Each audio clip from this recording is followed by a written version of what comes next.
Good evening guys, welcome back. So guys, हमारी पिछली class में हम लोगों ने डिस्कस किए थे फ्यूल के प्रिंसिपल्स। हमने चैप्टर 2 स्टार्ट किया था, पता ही होगा आपको। सो गाइज, हमने 10 प्रिंसिपल पढ़ लिए थे फ्यूल के। आज हम अपनी क्लास को वहीं से कंटिन्यू करेंगे। एक तो हम पढ़ेंगे फ्यूल के रिमेनिंग प्रिंसिपल्स और हम स्टार्ट करेंगे टेलर के प्रिंसिपल्स। तो चलिए स्टार्ट करते हैं हमारी आज की क्लास। सो गाइज, हमारा आज का सबसे पहला प्रिंसिपल है प्रिंसिपल ऑफ इनिशिएटिव। देखिए गाइज, इनिशिएटिव कहते हैं पहल को, कोई काम अपनी मर्जी से करना खुद ब खुद। फ्यूल भाई साहब कहते हैं इस प्रिंसिपल में कि देखिए, एक ऑर्गेनाइजेशन जब भी कुछ डिसाइड करे ना, एक बार पहले एम्प्लॉयज़ से भी पूछ लेना चाहिए, ख़ास तौर से अगर वो डिसीजन एम्प्लॉयज़ से रिलेटेड हो। क्यों? क्योंकि अगर गाइज एम्प्लॉयज़ से पूछ के कोई काम होता है तो वो उस काम को करने में अपना बेस्ट देते हैं। तो प्रिंसिपल ऑफ इनिशिएटिव में फ्यूल भाई साहब ये कहते हैं कि जब भी एम्प्लॉयज़ से रिलेटेड ऑर्गेनाइजेशन कोई डिसीजन ले रही हो तो पहले एक बार किससे पूछ लेना चाहिए? पहले एक बार एम्प्लॉयज़ से कंसल्ट कर लेना चाहिए, क्योंकि अगर उनसे पूछ के टास्क डिसाइड होता है तो एक तो वो अपना बेस्ट देते हैं उस काम को करने में, और दूसरा उनको मोटिवेशन मिलता है। और अगर कोई अच्छा सजेशन भी देता है ना एम्प्लॉय, तो उसको इनाम दिया जाना चाहिए, उसको क्या मिलना चाहिए? रिवॉर्ड। तो बहुत ही अच्छा प्रिंसिपल है प्रिंसिपल ऑफ इनिशिएटिव कि अगर कोई एम्प्लॉय अच्छा सजेशन दे तो उसे क्या मिलना चाहिए? उसे रिवॉर्ड भी देना चाहिए। एक तो उसे मोटिवेशन मिलेगा, दूसरा उसे बिलोंगिंगनेस की फीलिंग आएगी और वो आगे अच्छे अच्छे सजेशन देता रहेगा।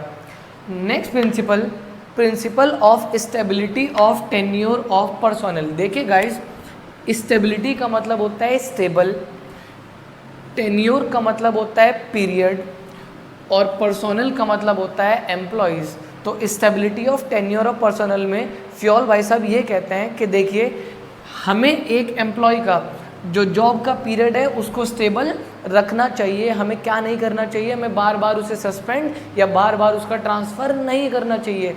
इससे क्या हो जाता है? इससे उसकी एफिशिएंसी ख़राब हो जाती है। अब जैसे फॉर एग्जांपल, आपने एक बंदे को प्रोडक्शन मैनेजर हायर करा, ठीक है, आपने उसे अगले ही महीने ट्रांसफ़र कर दिया सेल्स डिपार्टमेंट में, चलिए वो फिर भी कुछ नहीं कहेगा। आपने फिर नेक्स्ट महीने उसे परचेज डिपार्टमेंट में वापस बुला लिया, फिर आपने उसे फाइनेंस डिपार्टमेंट में डाल दिया। तो इससे क्या होगा? इससे वो परेशान हो जाएगा कि यार एक बार एक जॉब करवा लो। तो फ्यूल भाई साहब कहते हैं कि एक एम्प्लॉय को एक जॉब पर लंबे समय तक काम करना चाहिए, करवाना चाहिए। ऐसे क्या होगा? ऐसे एक तो उस काम को करने में परफेक्ट हो जाएगा, ऑर्गेनाइजेशन को भी फ़ायदा मिलेगा क्योंकि वो वेस्टेज करेगा नहीं, तो एफिशिएंसी क्या हो जाएगी? अच्छी। तो हमारे नेक्स्ट प्रिंसिपल में फ्यूल भाई साहब ने क्या कहा? Stability of tenure of personnel में कि एक एम्प्लॉय को लंबे समय तक एक ही जॉब पर काम कराना चाहिए। ठीक है, तो हमने 2 प्रिंसिपल पढ़ लिया आज। सबसे पहला प्रिंसिपल ऑफ इनिशिएटिव के एक बार एम्प्लॉय से भी पूछ लेना चाहिए कोई डिसीजन लेने से पहले, और दूसरा एक एम्प्लॉय को लंबे समय तक कहाँ पे काम कराना चाहिए? एक ही जॉब पर काम कराना चाहिए। उसकी जॉब स्टेबल होनी चाहिए, नहीं तो अगर बार बार जॉब चेंज होगी तो वो डीमोटिवेट हो सकता है, उसे उसकी जो एफिशिएंसी है वो क्या हो जाएगी? ख़राब। अब एक एग्जांपल ले लेते हैं। एक प्लेयर है, उसे पहले टीम ओपनिंग भेजती है, फिर 1 डाउन, फिर 2 डाउन। अब वो सोचेगा यार एक ही जगह भेज लो, ऐसे तो परेशान हो जाऊंगा। तो इससे क्या होगा? इससे उसकी बैटिंग पोजीशन के साथ साथ उसकी फॉर्म भी ख़राब हो सकती है। तो गाइज, हमने 2 प्रिंसिपल पढ़ लिए। तीसरा principle of centralisation and decentralisation.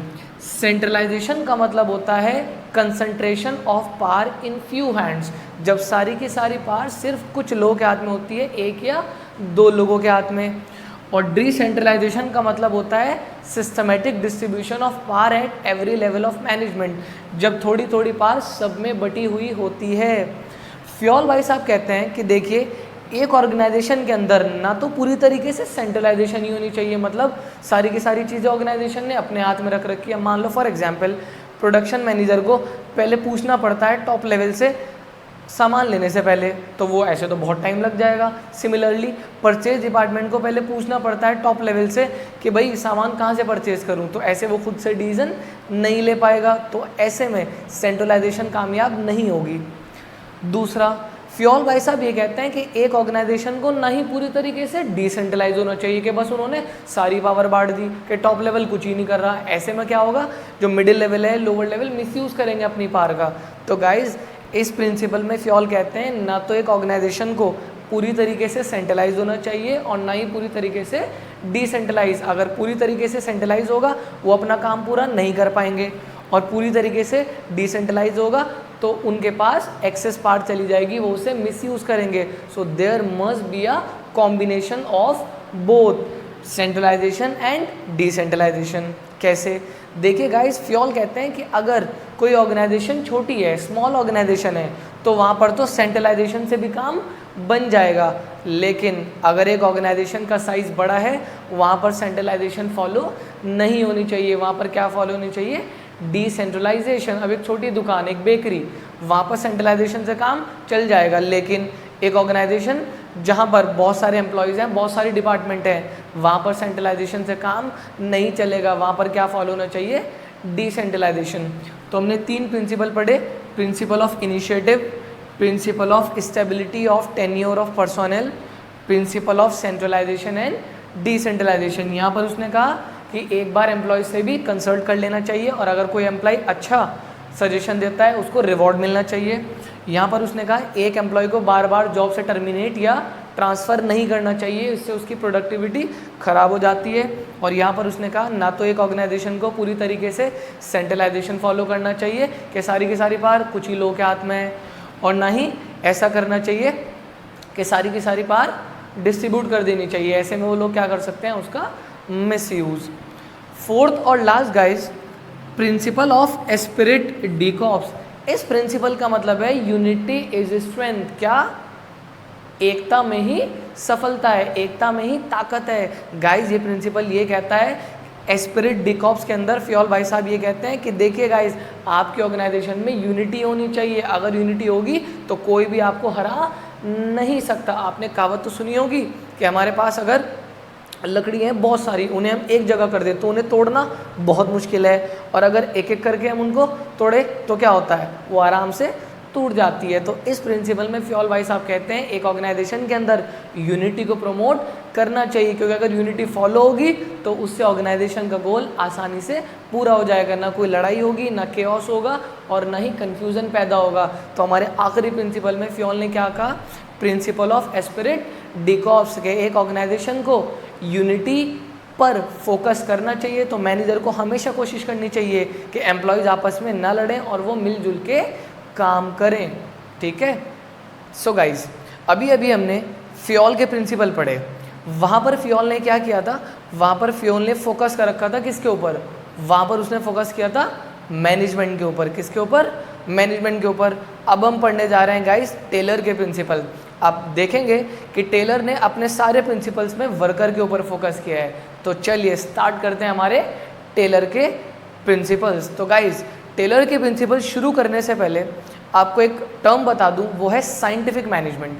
देखिए गाइस, जब हम मैनेजमेंट करने के लिए साइंस को अप्लाई कर देते हैं, जब हम मैनेजमेंट के अंदर रीजंस को डाल देते हैं, रीजंस को ऐड कर देते हैं, उसे कहा जाता है scientific management. In simple words, जब हम मैनेजमेंट करते वक्त साइंस को ध्यान में रखते हैं, रीजंस को ध्यान में रखते हैं, उसे क्या कहा जाता है, साइंटिफिक मैनेजमेंट। तो चलिए, सबसे पहला प्रिंसिपल होता है टेलर का, science not rule of thumb. के देखिए टेलर भाई साहब कहते हैं कि अगर एक ऑर्गेनाइजेशन के अंदर कोई भी काम हो रहा है, उसके पीछे क्या होनी चाहिए, उसके पीछे साइंस होनी चाहिए। साइंस मतलब रीजंस।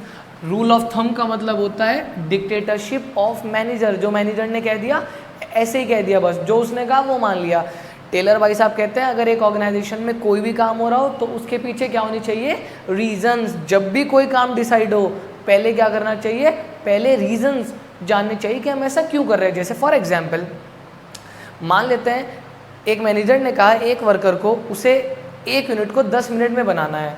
अब ये 10 मिनट कहाँ से आए, तो ये 10 मिनट ऐसे ही नहीं कि उसने अपनी मर्जी से बोल दिया 10 मिनट। इसके लिए पहले उसे क्या करनी चाहिए, इसके लिए पहले उसे टाइम स्टडी करनी चाहिए। उसे देखना चाहिए कि कितने टाइम में कितना सामान बनना चाहिए, तो तब जाके उसे टाइम डिसाइड करना चाहिए। तो सबसे पहले प्रिंसिपल में टेलर ने क्या कहा, science not rule of thumb, कि एक ऑर्गेनाइजेशन में जितना भी काम हो पहले उससे रीजंस देख लेने चाहिए, तब जाके कोई काम डिसाइड करना चाहिए। बिना रीजन के कोई भी काम नहीं करना चाहिए, क्योंकि अगर साइंटिफिक तरीके से काम होता है, रीजंस के साथ काम होता है, तो काम बहुत अच्छे से परफॉर्म किया जाता है। Okay, second, harmony not Discord. Guys, harmony का मतलब होता है शांतिपूर्वक तरीके से काम करना, और डिस्कॉर्ड का मतलब होता है लड़ाई झगड़े के साथ काम करना। सेकंड प्रिंसिपल में टेलर कहता है कि एक ऑर्गेनाइजेशन में जितना भी काम होना चाहिए वो हार्मनी में होना चाहिए, शांतिपूर्वक तरीके से होना चाहिए। डिस्कॉर्ड मतलब लड़ाई झगड़े से काम नहीं होना चाहिए। देखिए गाइस, एक ऑर्गेनाइजेशन के अंदर दो तरह के ग्रुप होते हैं, एक मैनेजमेंट ग्रुप, एक वर्कर ग्रुप। मैनेजमेंट को लगता है वर्कर क्या करता है, फ्री की सैलरी लेता है, काम बिल्कुल नहीं करता, मशीनें ख़राब करता है बस, ठीक है। और वर्कर को लगता है हमसे इतनी मेहनत करवाते हैं, पैसे बिल्कुल भी नहीं देते। ये दोनों ग्रुप हमेशा एक दूसरे के इंडिया पाकिस्तान का काम करते हैं, हमेशा लड़ने का काम करते हैं। ओके, सो गाइज, इस प्रिंसिपल में टेलर कहता है कि हमें मैनेजमेंट को भी और वर्कर को भी, दोनों को ये सोचना चाहिए वो दोनों के दोनों एक ऑर्गेनाइजेशन के दो व्हील हैं। अगर एक भी व्हील हट गया तो ऑर्गेनाइजेशन गिर जाएगी। अगर वर्कर नहीं होंगे तो मैनेजमेंट काम किससे करवाएगा, और अगर मैनेजमेंट नहीं होगा तो गाइज वर्कर को जॉब कौन देगा। तो इसीलिए दूसरे प्रिंसिपल में टेलर ने क्या कहा, हार्मनी नॉट डिस्कॉर्ड, के एक ऑर्गेनाइजेशन में शांतिपूर्वक तरीके से आराम से सुकून से काम होना चाहिए, कोई लड़ाई झगड़े में काम नहीं होना चाहिए। ओके, एक और बात कही टेलर ने इस प्रिंसिपल में कि वर्कर को और मैनेजमेंट को, दोनों को अपने माइंड को रिवॉल्यूशनाइज करने की ज़रूरत है, अपनी सोच को बदलने की ज़रूरत है। वर्कर को ये सोचना चाहिए कि भाई देखो, अगर मैनेजमेंट नहीं होगा तो वो बेरोज़गार हो जाएंगे, और मैनेजमेंट को ये सोचना चाहिए अगर वर्कर नहीं होगा तो काम कौन करेगा। तो दोनों को मेंटल रिवॉल्यूशन की नीड है। तो गाइज, हमने दो टेलर के प्रिंसिपल पढ़ लिए। सबसे पहला, science not rule of thumb, कि कोई भी काम करो उसके पीछे रीजंस होने चाहिए, और दूसरा हार्मनी नॉट डिस्कॉर्ड, के सारे काम शांतिपूर्वक तरीके से होने चाहिए, लड़ाई झगड़े में कोई काम नहीं होना चाहिए। Okay, third guys, cooperation not individualism. तीसरा प्रिंसिपल है कोऑपरेशन नॉट इंडिविजुअलिज्म। के देखिए, ये जो थर्ड प्रिंसिपल है हमारा, ये इसी प्रिंसिपल का, सेकंड वाले का एक्सटेंशन है। मतलब अगर आप सेकंड प्रिंसिपल को और आगे पढ़ें तो वो क्या बन जाता है, कोऑपरेशन नॉट इंडिविजुअलिज्म। के देखिए गाइज, टेलर भाई साहब कहते हैं कि एक ऑर्गेनाइजेशन के अंदर हमेशा कोऑपरेशन में काम होना चाहिए, मतलब हमेशा वहाँ पर वी वर्ड बोला जाना चाहिए, ना कि आई। क्या, हमेशा एक ऑर्गेनाइजेशन के अंदर वी फॉलो होना चाहिए, हम, आई, मैं नहीं। Corporation not individual. मैनेजर को ये नहीं सोचना चाहिए कि बस वही है, ऐसा नहीं होना चाहिए। वर्कर को कॉपरेशन में उसको भी एक बार ले लेना चाहिए, उसको भी एक बार पूछ लो कि भाई देख हम ये काम कर रहे, तेरी मर्जी है ना। क्योंकि अगर मैनेजर ऐसा करेगा उससे क्या होगा, उससे गाइस वर्कर अपना बेस्ट देगा। वर्कर सोचेगा कि यार बहुत अच्छा मैनेजर है, कोई भी काम करने से पहले मुझसे पूछता है। और दूसरी बात, वर्कर उस टारगेट को अचीव करने में कोशिश करेगा क्योंकि वो टारगेट उसी से पूछ के लिया गया है। तो गाइस तीसरे प्रिंसिपल में टेलर भाई साहब कहते हैं कि एक ऑर्गेनाइजेशन के अंदर हमेशा कोऑपरेशन, मिलजुल के काम होना चाहिए, अकेले अकेले काम नहीं होना चाहिए। क्योंकि अकेले अकेले क्या होता है, अकेले अकेले कन्फ्यूज़न पैदा होता है गाइस, लड़ाई झगड़े हो जाते हैं। वो सोचते हैं हम सब कुछ हैं, वो सोचेंगे हम सब कुछ हैं। तो ऐसा नहीं होना चाहिए, हमेशा कोऑपरेशन फॉलो किया जाना चाहिए, इंडिविजुअल्स के लिए कोई जगह नहीं होनी चाहिए। तो हमने 3 प्रिंसिपल पढ़े। सबसे पहला science not rule of thumb, दूसरा हार्मनी नॉट डिस्कॉर्ड, तीसरा कोऑपरेशन नॉट इंडिविजुअलिज्म, और चौथा, आ जाइए स्टार्ट करते हैं, development of each and every person to his और her greatest efficiency and prosperity. थोड़ा लंबा है देखने में।